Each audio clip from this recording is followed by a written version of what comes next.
It's impressive. Huh? It's good. Yeah, thank you. You make this projection. Yes. Is this from the Israel government? No, it's Jerusalem. Jerusalem city. Okay. It's saying thank you to Donald Trump for today. Yes. You feel it's a big day? Yeah. So yeah, quite a big day it seems today. A lot of people are taking this quite seriously. I don't want to give too much of my own opinion, but as I said before, it is interesting the way how so many in the world gravitate to a solution to the many problems that there are today. I'm not blaming anyone in that, it's just the way the world is, and we just hope that many will wake up if there is deception and false peace. It said in the Jerusalem Post that Trump may try and divide the city into east, tell Israel to give the territories of the east over, which I'm not sure if that's true or not, but please pray for safety tomorrow. There's a day of rage. A day of rage planned tomorrow. A certain minority of the Arabic community under Hamas plan a day of rage, and all the problems going on in Gaza, which are kind of being propelled by this, like this chaos, propelled by this, making the problem slightly worse. Some people think that supporting Hamas leadership in Gaza is somehow supporting the Gazans or the Palestinians. Please don't be deceived by that. We know that they use political Islam in some ways, it seems like, as a tool, a tool of the Jesuits perhaps. It is not supporting the well-being and welfare of the Gazans to support Hamas. Innocent women, children are put in harm's way by Hamas to further their violent agenda. So please remember that. May I remind you of the agendas that go on here behind closed doors. Quite a big reminder right there above all of the flags. What flag do you think that is above all the flags? The yellow and white. You see that in the dark behind? That is the Latin Patriarch. That's the Vatican flag.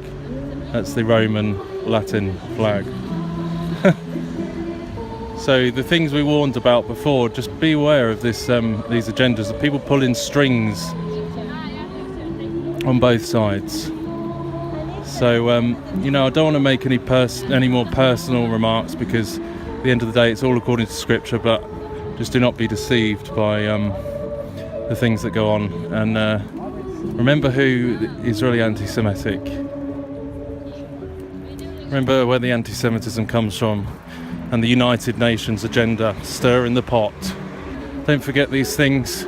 Don't hate the Jews, please. Don't hate Israel. It's God's land.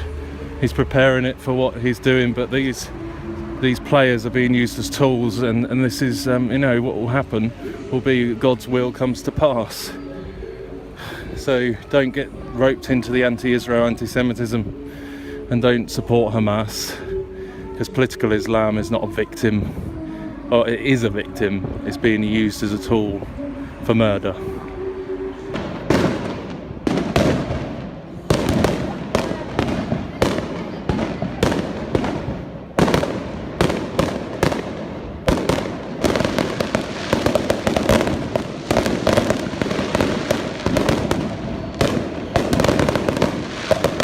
Is this for President Trump?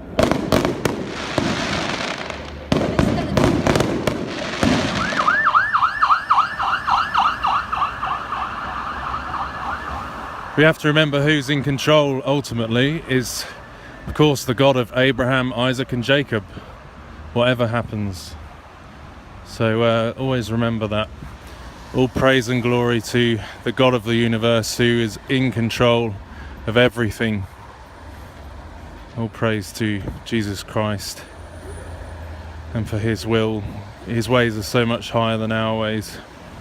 Even if we don't understand certain things that happen, we know that he is in control, and all of this is coming to fulfill his purpose.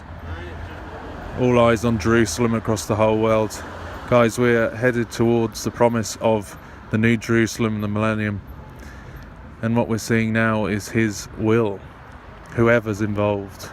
But we do know that those that seek to divide and conquer have used this strategy for many years, the art of war. Divide and conquer. All roads lead to where? Who's sort of behind this political agenda? Who threw the Jews out 2,000 years ago? The Romans. Who changed the name to Palestine? Syria, Palestina. Emperor Hadrian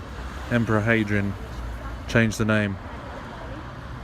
So we know who is involved in this, and the anti-Semitism, the divide and conquer, the false hope, false peace, and all of these things.